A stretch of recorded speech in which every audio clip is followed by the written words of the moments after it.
while we are waiting for questions, I want to ask a question myself. Yes. How many cinema halls do we have in Iran at the moment, or in Tehran? In Tehran? Yes. Well, right now, Khater Jan, the type of the cinemas have changed. For example, we have a complex with 6 or 7 small cinema halls in it. We do not have cinemas in the previous sense that we used to go. For example, one in this street, another one in that street. Most of the cinemas are, as a matter of fact, are grouped in under one major cinema complex, and the number of cinemas which are working independently are very, very few. Mm-hmm. Thank you. Thank you very much. I see a question by Bjorn, if I'm right. If I hope I pronounced your name correctly. Yes, thank you very much. Thank you for this interesting talk. I'm watching from Berlin, and I'm very interested in the buildings themselves. Also very interesting to hear about the names. There was one feature that I saw, for example, on Paramount, where the front, the facade of the building seemed to have kind of a grid or a set of round discs, so to speak, that seemed to be protruding from the facade. And the same thing I saw on some other of the cinemas as well. I don't remember the names, unfortunately. I wonder, I'm very interested in architecture, but I don't know much about architecture in this region. But I'm curious about if this is like a cinema concept, or if it's more of a decorative element that is common in this region. As a matter of fact, it is more of a decorative function because it is not seen in many other cases. And what our friend said is only seen on the burnt building of Paramount and not any other cinemas. The rest of the cinemas were decorated with neon lights.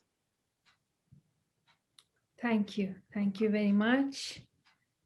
So if there is any other question, Professor Tabakkoli, I believe you have a question, right? Professor Bakhtiari, thank you for your highly nostalgic tour, which reminds me of my childhood in Tehran. The exploration that you had was really fantastic, and I'm interested in 2 cinema halls in this question. One is Cinema Tamaddun that you talked about, and then Cinema Kurosh, which was in the same location on the other side of Meydan Molavi in south side of Tehran. And what I gather from your conversation is while Cinema Kurosh was a working class, lower class, bazaar kind of establishment in the pre-revolutionary period, Kurosh, it seems like, has moved into a Pardis and has moved to the upper part of Tehran. Can you reflect on this change and transformation? Well, Professor Tabakkoli, thank you very much for the wonderful question. As a matter of fact, many people following the nostalgia of these cinemas try to establish some new cinema halls with using the names of that. For example, if you go through Musée Cinémaï Tehran, the major cinema hall of Musée Cinémaï Tehran is called Tamaddun. It means that they have tried to some sort of reviving the names of the closed cinemas or the damaged cinemas. In some of the new complexes, in some of the new cinema complexes, they have tried to make use of the names such as Kurosh or Tamaddun in order to revive that memory in the minds of people. Right. Thank you. Thank you. Thank you. And we have 3 participants who have raised their hands. I believe the first one was Professor Lewis, if I'm not mistaken. Thank you, Professor Shaybani. Thank you very much, Professor Mahmoodi Aziz. Frank, how are you? How are you? I have a question about the classification system of deluxe, modern, first class and second class. Is this decided by the government, or this is decided by the Screen Actors Guild or the equivalent thereof? And then does that classification impact the kinds of films that can be shown there? For example, foreign film or the festival films? Yes. Well, thanks for the nice question. As a matter of fact, before the revolution and after the revolution, both of these activities were done by the government. The criteria based on which these cinemas were classified is basically the number of the seats that these cinemas contain. And then on the basis of the different welfare activities that they provide, for example, in case they have a buffet or not, a place for the play of children or not, a bookstore or not, and even the quality of, the quality of toilets, for example, all of these issues are at work in order to give a level or a grade to a cinema. But the major issue deals with the number of the seats in a cinema. The number of seats. I see. And how can a drive-in theater be classified as deluxe? I don't know how it was classified because we only had 2 drive-in cinemas, both of them closed down before the revolution. Therefore, we do not have any documents about these, Frank, unfortunately, because I tried a lot to find some good pictures of these 2 cinemas, but everything seems to be entirely vanished about these 2. Thank you so much. You're welcome. I could guess how the drive-in cinemas were classified as first class, second class, because the first class one was in Meidun Vanak, which is the Vanak Square was in the northern part of Tehran, the more affluent neighborhood. The other one is in Tehran Pars, the eastern Tehran, more towards, middle class society. So maybe that's why. Yes, the geography is also very important. Yeah. And let me tell you something that most of the people couldn't afford going to drive-in cinemas because the price of the ticket was considerably more than the rest of the cinemas. Mm-hmm. Thank you. Now I have Asal Bagheri. Yes. Hello, everybody. I cannot Salam, use my Salam, Dr. Mahmoodi. I'm so happy to see you in a virtual way, and thank you, everybody. Thank you for the great job that you have done, Dr. Mahmoodi. I have 4 questions, but they are small, very small questions. The first one is about the cinema Bébé. Is it a reference to Brigitte Bardot as we are used to it in France? That's right. They claim that they have taken the name from Brigitte Bardot, who was a very highly, who highly reflected the sexual aspects of cinema. And given the fact that this cinema hall was always showing X-rated movies, this choice of name seems to be reasonable to some degree. Thank you. And you talk about a street when the upside is European names and the downer side is American and Iranian one, isn't it? Why this upper side and downside? What happened in that street to be divided like that? Well, as a matter of fact, let me tell you something that Khiyaban Shah Reza or Khiyaban Enqilab was a major street built by Reza Shah. At that time, Danishgah Tehran was the most northern part of the city. And the rest of the streets above Khiyaban Shah Reza were built during the time of Mohammad Reza Shah. For example, consider Boulevard Keshavaz, which was very officially opened when Queen Elizabeth II came to Tehran, and in her honor, the boulevard was named after her. And as a matter of fact, this Khiyaban Enqilab reflects a borderline between the first Pahlavi and the second Pahlavi. And most of the influence of the French names can be seen among the cinemas in this district, Lalezar up to Khiyabun Enqilab. Please do not forget that the Khiyabun Lalezar as a major let's say, cultural zone of Tehran started from Meydan Tubkhane and ended up to Khiyaban Enqilab. Thank you. And my last question is about the difference between Farhangistan and Pardes. I know that one of my a French distributor that he was in Tehran some years ago for a festival of Fajr, and he talked to me about Chaharsu, Pardes Chaharsu, and he told me that it was awful because when he got out of the cinema, there is just shops, telephone shops, just telephone shops. And I wanted to know what is the difference between a Farhangistan and Pardes. What was the date that we decided in Tehran to have Farhangistan and Pardes, and what is the strategy of the mayor to do that, and what shops do we have and why? Well, as a matter of fact, I don't know why Farhangistan has been named here, because Farhangistans are the academies of Iran, and we have 4 academies in Tehran, none of them showing movies. But Farhang Sara. Well, let me tell you something, that Farhang Saras are used not for showing movies, and in some very specific, exceptional cases, they show movies. Many of them are not equipped with good projectors. Many of them are not equipped with very highly specified screens. But sometimes, for specific reasons, they may show a movie.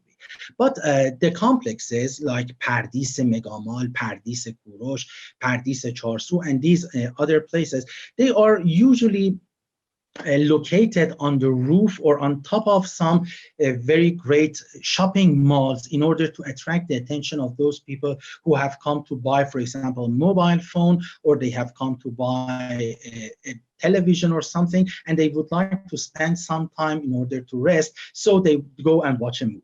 As a matter of fact, most of these cinemas are in favor of those people who have come to do some shopping, and they are not cinemas on their own. They are not cinemas in the sense that we used to remember. Thank you very much. You're welcome. Thank you. Next, we have Ms. Sheida Dayani. Thanks very much, Dr. Mahmoodi. Thank you for your fascinating talk. And thank you very much. A big thank you to all the organizers. I also have a few questions, the first of which was asked by Professor Lewis, so I will not repeat that, but thank you for answering. The second question I have is if there are any records, any documents that show what organizations suggested the name changes. That's one of the questions. The second question is, are there any cinemas that did not go through name changes after the revolution? And the third one is about Cinema Bebe. At one point, I heard you say that it was changed to Payam, and another point, I think I heard it was changed to Payam Enqilab. I don't know if we have a history of what came first and next. Thanks. Well, yes. If I try to answer your questions from the last up to the first, Bebe turned to Payam and later on became Payam Enqilab because Royal, which was adjacent to Bebe, turned to Enqilab. So it was Payam and Enqilab.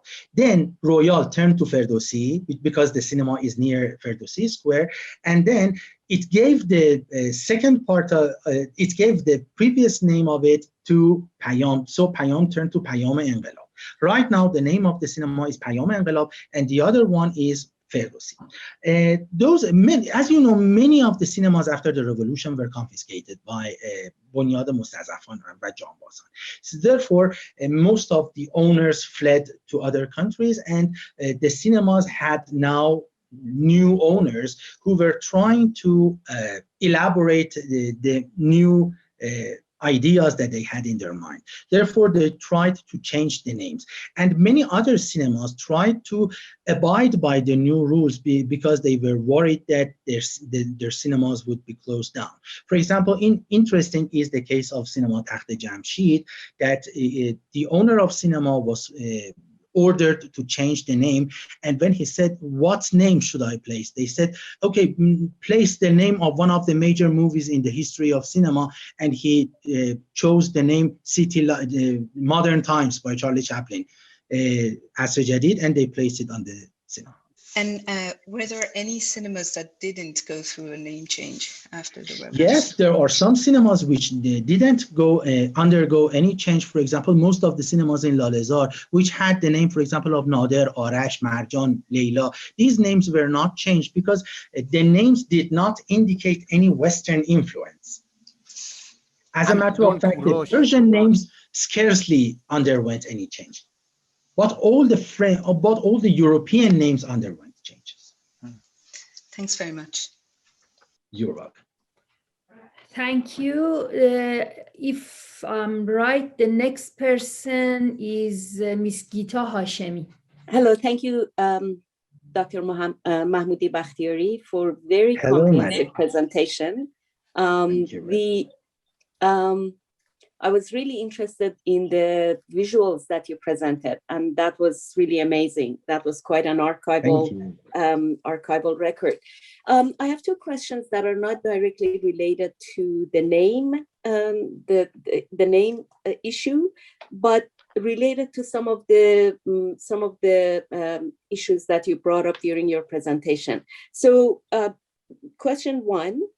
I am wondering how the classification of the cinemas relate to the geographical location of them and also the social class stratification within Tehran. You kind of pointed to that, but I'm asking you to please expand on it. The second question is just looking at the images, it was interesting to see that both cinemas of the first class and third class cinemas had presented films that had explicit sexual content, right? Except that in the first class cinemas, those films were mostly foreign films. And in the third class cinemas in Lalezar, they were, what we call film Farsi. So I wanted to see if you can make any observations about this or speak about this. Thank you. Yes, sure. Thank you very much, madam. Let me tell you something, that most of the cinemas before and after the revolution were located in the downtown of Tehran. For example, the very only cinemas in Shemiran district are either Cinema Farhang or Cinema Astara. And this is a very strange number for such a populated area where many people can afford going to cinemas. And you know that Cinema Farhang used to be Silver City. It was owned by Behrooz Mahmoodi-Bakhtiari, and Cinema Astara is still located in Meydan Tajrish. It seems that people preferred to establish their cinemas in the places where other markets were also available. So people went, for example, to have a dinner, to do some shopping and watch a movie besides it. Therefore, many of the cinemas are located in Jade Qadim Shemiran, Khiyaban Shariati Feli, or, for example, Khiyaban Wali Asr Feli. So the location of the movies is mainly in the central parts of Tehran and not in the very, very northern parts of Tehran. Your second question deals with the content of some films. Well, we know that in film Farsi, there are plenty of revealing scenes, or there are plenty of, for example, dancing and quarreling and things like that. However, we do have some documents in which it is clearly stated that, for example, people are not supposed to do French kisses in Iranian cinema. You can very scarcely find images of French kisses in cinema. Or, for example, people are not supposed to be shown extremely naked in the Iranian cinema. They didn't do that for the foreign movies because the the audience of the foreign movies were a very specific class of people who could tolerate such issues. But for example, for some erotic comedies, for example, the comedies of Lando Buzanka, which were very pleasant to a group of people, and usually these films were shown in cinemas such as Bebe, there were restrictions at the entrance door of the cinema in terms of the age of people. Thank you. Thank you, You're welcome. John.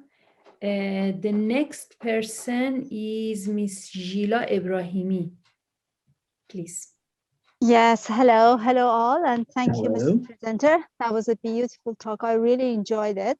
And Thank Dr. Mahmoodi, I have a question about the sources of your research. I don't know if it is possible if you name some of them. It's because I'm wondering Yes, if sure. there's any institution or any organization focusing on archiving and collecting the documentation on this, story or not.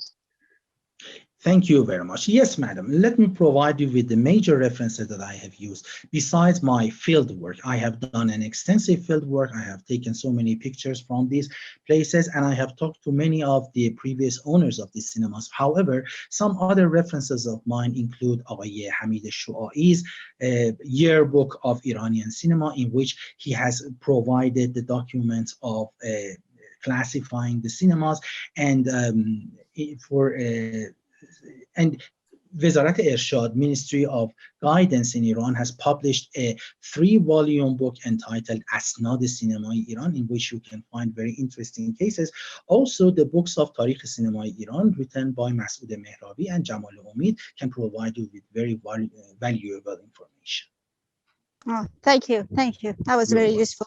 So there's no any institution or any organization focusing on such a thing. I mean, archiving documents, or there's no such a thing, I guess. I mean, Musée Not that I Cinema is know not of. doing, Musée Cinema most probably is not doing that.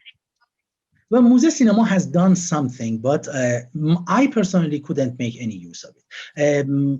I have no idea if there are any other places. And let me tell you that most of the issues that I provided here are my own findings, because unfortunately, there are no specific places to work in a very classified methods on such issues. Okay, thank you. Thanks. You're welcome. Thank you. The next person is Miss Leila A. Please. Good evening from London. Thank you so much for brilliant, rich lecture. It was very nostalgic for me, especially. I worked next to Golden City in an architectural office for a few years. And I remember that I used to walk from Tehran University to Diana cinema. So it really brought a lot of memories for me. One question I have is, has there been any newly built cinemas in, let's say, recent 10 years? And if they are, who decides about planning permission or architectural or the type of the building for the new cinemas? Which authority? Well, yes. Thank you very much, madam. Well, yes, there have been several cinemas built. Most of the previous cinemas are not working any longer, but there are so many new saloons, so many modern halls which are working under the name of complexes, Pardis ha. Specific feature of these cinemas in these Pardis places are the rather small size of these cinemas. For example, every Pardis has several saloons, and some saloons have only 20 seats, while some others have 500 seats.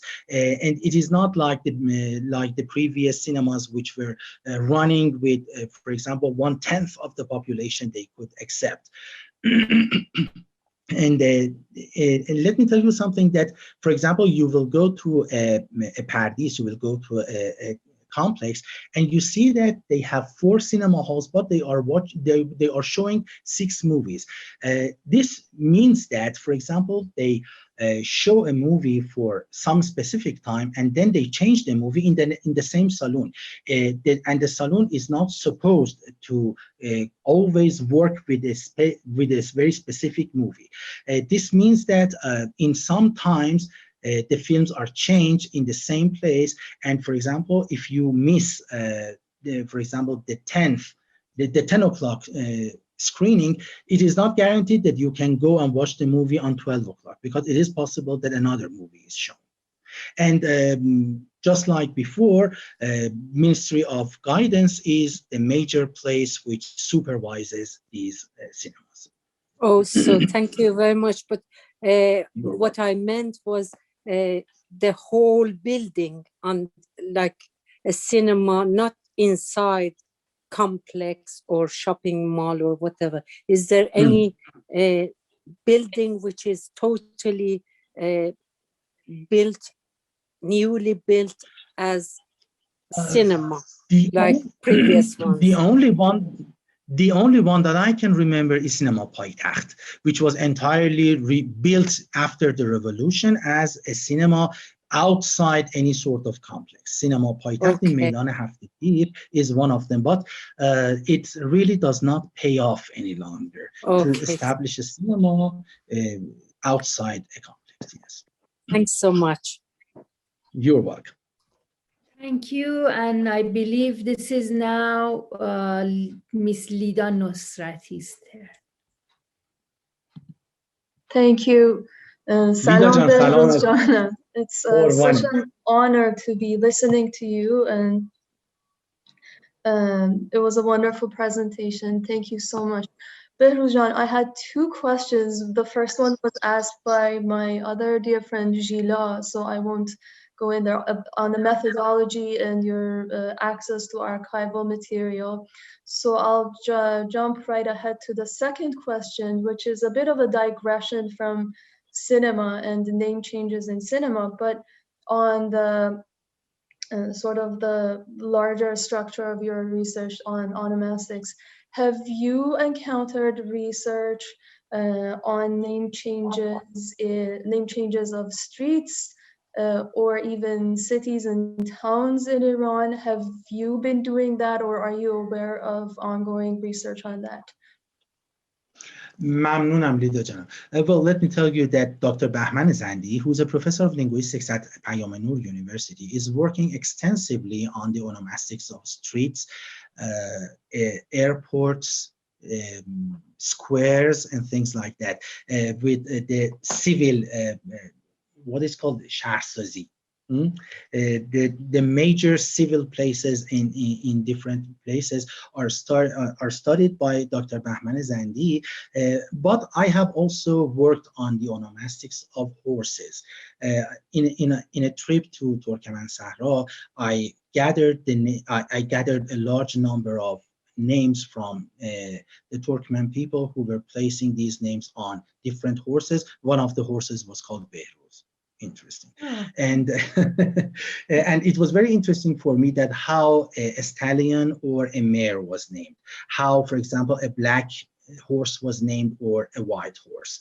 And I'm working on this article in order to publish it somewhere. I don't know where, but Dr. Bahman Zandi is one of the people who is, as a matter of fact, working much more than me. And in case you would like to read his works, you can go to ensani.ir, which is an archive of the humanities journals in Iran, and you can download whatever he has written. Thank you so much, Behrooz Jan. Thank you.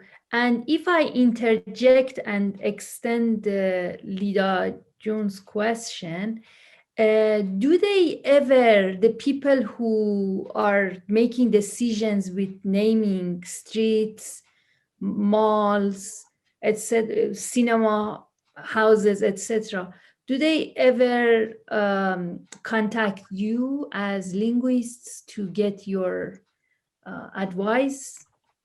Not me, Khater Jan, but some of my colleagues have done some helps to them. For example, because you know that the Persian Academy of the Iranian Academy of Persian Language and Literature supervises these namings, and you know that there are many of our fellow friends and students are working there. Unfortunately, I have never been consulted on this issue, but I know that some of our former classmates are being consulted.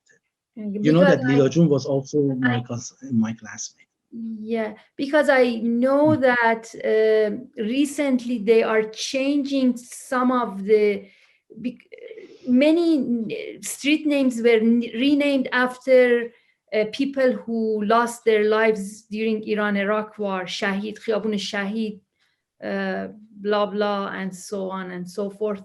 Now they are renaming those street names to other names.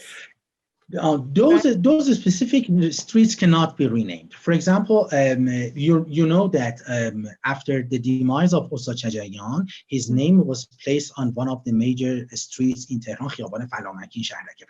But there are some criteria for that. First, the name of that street should not have been named after a martyr. And the name of the street should not have been the name of a specific place. For example, Khiyaban Ramsar, Khiyaban Rasht, Khiyaban France, Khiyaban Italia. These names cannot change. And the names of the streets, which are named after the names of the martyrs, cannot be changed. These are the rules of Shuraya Islami Shahr Tehran.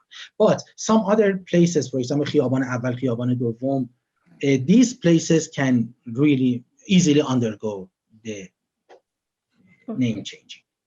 Thank you. Miss Fereshte, that's your turn. Yes, thank you very much. I first wanted to thank Dr. Mahmoodi-Bakhtiari for his fantastic presentation. Really enjoyed it. I know it's getting late for you, so I'm going to not be very long-winded. Just wanted to say that I echo everyone's sentiments on your presentation. I had a couple of questions, and I hope that these are not too far-fetched. My first question was, it has to do with how the cinemas are priced these days in Iran. Because I know back in the day, my grandfather actually used to have a cinema on Khiyabun Shah Reza, but I was hoping maybe in your presentation I would see it, but unfortunately I don't even remember. What was it titled, madam? Pardon? What was the name of cinema? That's exactly right. I do not recall the name of the cinema, but I think it was very close to Al-Borz High School. Al-Borz, it should definitely be Cinema Kasra. Oh, maybe you're right. Oh my gosh. Because the one which is adjacent to Dabirestan Al-Borz is Cinema Kasra. Yes, okay, thank you. Oh, that's wonderful. Thank you. But that was not really my question, but this is wonderful because I was just getting so excited when I was looking at all these photos, trying to remember if one of those photos was that cinema that my mom used to take me to as a child. My brother and I used to go there as kids. So anyway, my question has to do with actually two questions. One is, are the pricing of the movie theaters, I mean, I know there's probably not that many, are they quite uniform across the, like Cinema Modern or cinema, the groupings of these cinemas, or are they more expensive like back in the day when it was pretty much very cheap? And the second question was, I know food was in Iranian culture is very big, and I think back in the day, they used to have like tongue sandwiches and very, very traditional Persian food, and I don't know how that is today. Thank you very much. Well, as a matter of fact, you cannot take any beverages or edible items to the cinemas anymore, and they check it. And in case you start eating while the film is shown, they come and give you a notice. But well, it is not just like before that people could take nuts to the saloon, or for example, even if you have seen some of the old films, such as the film Soute Delan, you see that even kalle pache is served in the cinema halls when there was an entr'acte. But let me tell you that the pricing is defined and designed by a council in the Ministry of Culture called شورای سیاستگذاری نمایش فیلم, in which they decide that, for example, the price of the movie shown in a premium cinema is this, and for a first class cinema is this, and this price is uniform for all the complexes or the premium salons or the first class salons. Thank you. Thank you very much. And now I believe Dr. Farshid, that's your turn. Hello. That's my pleasure to see my old professor from my youngerhood. I'm really enjoying your talk as usual. I just have a question about the comparison between the previous time before the revolution and now. The matter of fact, and you mentioned, and I was talking with other persons like Dr. Bahman Maqsoodlu, who were there at the time, cinema could be the cheapest leisure time for a certain kind of class of people. Is it the same now? Do you believe that it's serving the same? فرشید جان، اولا قربانت برم و خیلی خوشحالم از دیدنت. Secondly, I would like to say that yes, cinema is still perhaps the cheapest form of entertainment because, well, first of all, I would like to tell you that theater halls and concert halls are extremely expensive for middle class people. However, given the recent crisis, the economic crisis here, it looks unlikely to me that people can even go to cinema as long as they did before. However, in comparison, and not in reality, but in comparison with the rest of the methods of entertainment, yes, cinema is still the cheapest. Really appreciate your answer, and that's a very, very good time to see you again abroad. قربانت برم. زنده باشی. مخلصم. قربانت. You, and now Mr. Farzin Fahimnia, please. درود بهروز جان. سلام فرزین جان، قربانت برم. چه سعادتی. Long time no see. Yeah, I'm really pleased to see you What after a pleasure all these years. You, yeah. Many thanks to technology. Yeah, at least we can have you here virtually. Anyway, unfortunately, I missed your presentation, but I'm pretty sure that it was, as always, wonderful and brilliant. I know you for many, many years, I'm pretty sure. Sorry, I had another meeting. But yeah, I'm just going to ask a very general question. Maybe you already answered your presentation.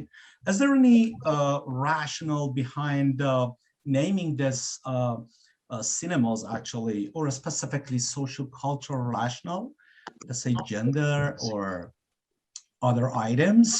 For example, you mentioned Marjan, Sepide, something like that. Okay, is there any rationale behind that, choosing which name? Well, I have heard from some of the old people who used to go to cinema quite often, and they said that we believe that when the cinema is holding a female name, perhaps the cinema is cleaner and better functioning, because they believe that perhaps cinema has a housewife in it, with having the name Marjan or Azita on it. But as a matter of fact, the quality of these cinemas were not so different. And for example, Cinema Nader and Cinema Marjan were as dirty as each other. But interesting is that people preferred to, lower middle class people really preferred to go to the cinemas whose names they could pronounce and remember. That was very important for them. That is why, for example, many of the drivers, for example, or many of the soldiers who used to go to cinemas quite often, did not go to Radio City, Silver City, or Golden City because they couldn't really remember the names in order to have a date with their friends. The names were too difficult for them. But Nader, Marjan, Azita, these were the proper names that they could remember. Thank you. I appreciate that. Thank you. And now I believe Dr. Bagheri again has a question. Yes, thank you very much. I know it's very late in Tehran, although and می‌خواستم ولی از این فرصت استفاده کنم to ask my questions. I just wondered, as a semiologist, how resistant is the public opinion about these name changing, and how, do you know how much time does it take for people to accept, I mean, these changes?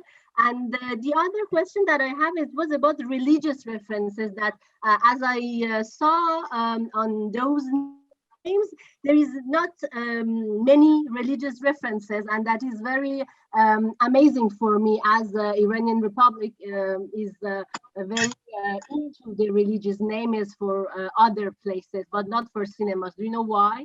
And thank you very much. Thank you very much. But as a matter of fact, the amount of resistance was so high, and I do not remember so many recent names which were placed on cinemas. For example, people said, let's go to Shahr Farang, let's go to Mayame, let's go to Odeon, and the new names were never established because, well, they didn't denote the atmosphere of a cinema, and they were very highly ideological, if I may say. Of course, all these words are ideological, and you can find a religious layer in it. You can find a religious trend in it. But if, for example, if you are looking for names which are very exclusively, for example, the religious Islamic names, well, no. We do not have such names because, in my opinion, which may be wrong, is that the religious people accepted the cinemas to function, but reluctantly. And many of the religious people still abstain from going to cinemas, and they believe that very highly religious names are too great to be placed on cinemas, perhaps. Thank you. I believe there was a Miss Azadeh who had a question. If she is still around, she could ask her question. Yes, hello. Thank you very much for your interesting lecture. As you have mentioned, the society suffer from movie theaters having been burned down or closed down. And you also mentioned that the reason was for them showing Western movies and basically what we call Westoxication. But I believe that the same history has happened to public theater and performance. I think you have mentioned, you have already answered from the last question that I heard from you about religious people. So I would like to know more about this iconophobic movement after the revolution, if it is if it is possible to answer that just briefly. Thank you very much. Thank you very much. Well, this requires a very detailed discussion, and we may have another meeting in order to discuss it in detail. But let me tell you something that for some time, especially for the very first years of the 1980s, when the supervision of cultural activities was much tighter than what it is right now, Western cultures were not tolerated so much. For example, this started from wearing ties on streets up to going to cinemas which were showing Hollywood movies, or going to theaters in which live music was played. Therefore, for a period of time during the 1980s in Iran, many of such things were banned, and many of them were not produced. And gradually, little by little, some changes were happening. some changes were taking place. Everything which should remind people from the previous time was banned. For example, many of you remember that the film Barzakhiha by Iraj Qaderi was put down from the screening because a group of people such as Fardin and Nasser Malikmuti were acting in it. And according to those people who didn't like it, they believed that those people belonging to the previous revolutionary cinema should not work in the post-revolutionary cinema, and those people who are working, such as Jamshid Mashayikhi or Ali Nasirian and people like that, were never having the leading roles. They were never superstars in the previous cinema. Superstars such as Behrooz Mahmoodi-Bakhtiari, Nasser Malikmuti, Fardin, and the rest of the people were banned to work after the revolution. Thank you very much. You're welcome. Thank you. And it's 6:06 p.m. now. Dr. Tawakkoli. Sorry for keeping you up, Professor Bakhtiari. The question that I have is that I really greatly appreciated these different phases of name change, initially from Europeans into increasingly Persian, and then more or less revolutionary names. And it seems to me that at a later time in the post-revolutionary period, you have the de-ideologization of the names of movie theaters. But my question has to do with that early phase of the shifting from European to Persian names, whether that had anything to do with the overall governmental policies to adopt Persian names for artistic, cultural, and educational institution. For example, the name of Al-Borz replacing the earlier name that was American College, right? Yes. Well, Professor, as a matter of fact, such a thing did not only take place in terms of movie theaters, and it even happened in terms of the names of people. For example, you remember that after the revolution, there were so many Meghdad, Yasser, Somayeh, Zahra, things like that.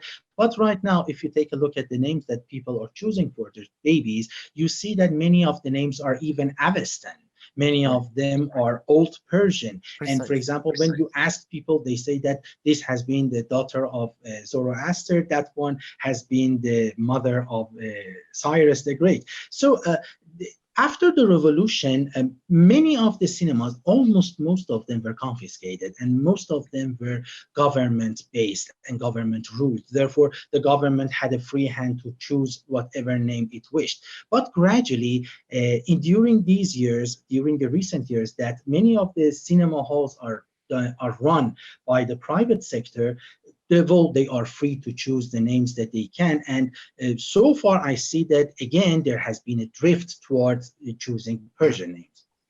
Thank you very much. I just had a comment about this. The presentation clearly indicates that the golden age of cinema has come to an end. And sort of you see the degeneration of great movie theaters. But it seems to be this generation, rather than being Iran specific and Iranian revolution having caused it, is part of this great shift from using the word that your friend Farzin Fahimia used, many thanks to technology, with the emergence of video technology, digital technology, going to movie theaters is no longer prominent all over the world. So it's rare that people go to cinemas, to movie theaters, when they can have the same film available at home. So this shift, in a sense, the public sphere, cinema used to be a site of sociability. People went out to socialize. But those side of sociabilities have sort of withered away, not just in Iran, but globally. That's right, Professor. As a matter of fact, well, people were greatly discouraged after some policies which made all the cinema halls to show only Iranian movies. Right. You know that it's a very long time that no foreign movies are very broadly shown in Iranian cinemas. Therefore, people gradually preferred not to go to cinemas because it was not like the pre-revolutionary time that they could see the dubbed films of the time in Persian language. Therefore, gradually they lost their interest in cinema. With the emergence of internet and with the fact that everybody can now watch a movie in his or her cell phone, this interest in going to cinema has even decreased more. After the emergence of Corona, again, all the last breathers of cinema saloons are taken away. So it seems that having cinemas or running cinema halls is becoming, God forbid, a dying industry, because when people are used to not going to cinema and they are used to watch movies in their laptops, this rings the bell of the closure of cinemas. And in case the current situation of Corona goes on, maybe in the future we won't have the sense of university campuses in the sense that we had when the time that we were students, because most of the education is done online. And I fear that in the long run, people forget that there was a building entitled university. I hope not. Yes, so do I. Thank you. Maybe the last question, Jane Louison, please. You are muted. Unmute myself. Okay, I'm unmuted now.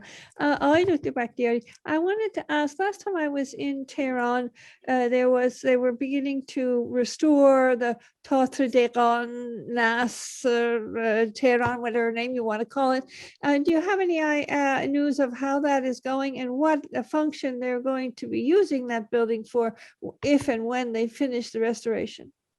Yeah, thank you very much, Khan Louisana Aziz, and thank you very much for the good question. Well, as a matter of fact, the new mayor of Tehran is a professor of architecture at the University of Tehran Faculty of Fine Arts. Therefore, he shows himself as a greatly committed person towards cultural activities. And one of the promises that he made before becoming the mayor of Tehran was reviving such places in Tehran. What I know is that some places such as Khaneh Ettehadiyeh, the location of Dayijan Napel'on, was entirely revived, and it's now a museum. But in the case of Tatre Degan, I know that they have collected all the materials, the magazines and the books inside it, and they have tried to localize everything in the form of a library. But to the best of my knowledge, the main building has not underwent any specific change so far. Thank you. You're welcome. There is a hand raised. I don't know if that's Dr. Reza Tarkermani. Hello, Reza جان. شما سلام. من خیلی دوست داشتم سلام به آقای محمود بختیاری بزرگوار دکتر و من دوست داشتم سلام عزیز جان قربان شما. بزرگوارید. I really like, so I have a question about the only poem that was mentioned in your presentation, and that was the poem that you cited by Bahar, I think, and it was about. Yes. I really wonder, and I wanted to ask you this question, but I thought it wouldn't be a fitting question for your overall presentation. But I wanted to know how people responded to that poem, because to me, it seems like a very modern development to use poetry to talk about cinema. And it's something that you don't see as often. At least you see that 100 years before in Britain, the Victorians talking about modern phenomenon in poetry, and the Romantics absolutely actually hated that. And I was really intrigued to see Iranian poetry, 20th century Iranian poetry, using poetry to talk about something that is by essence modern, like cinema. And I was wondering how people reacted and how people received that poem, or even Bahar's contemporaries. How did they? I won't be surprised if you didn't if this is something beyond the scope of your work. But I was really intrigued by that reference. Well, it's very kind of you to raise this question, and I have to ask some of my friends who have worked on the sociology of literature, because Bahar has two poems in favor of cinema and a poem in favor of railway stations. It seems that Bahar was so interested and he was supporting the means of technology in Iran, and he has two pieces of poetry in favor of movies. Of course, one of them is only praising movies, and the other one is the story of his going out to movies and coming back home and finding the home burgled.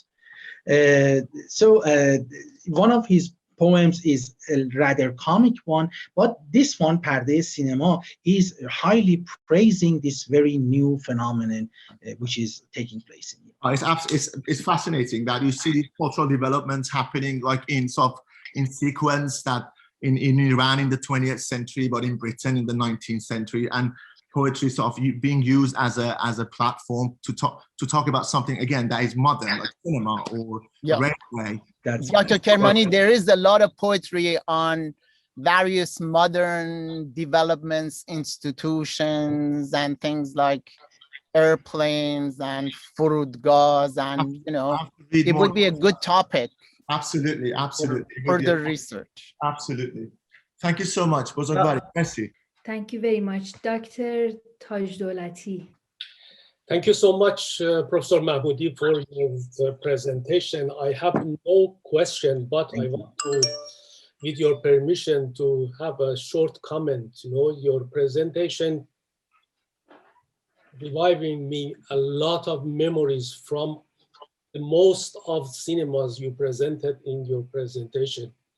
From the age of my youth, when we went to these cinemas to watching the great movies, always with my father or with the classmates, we escaped from the class and go to the cinemas.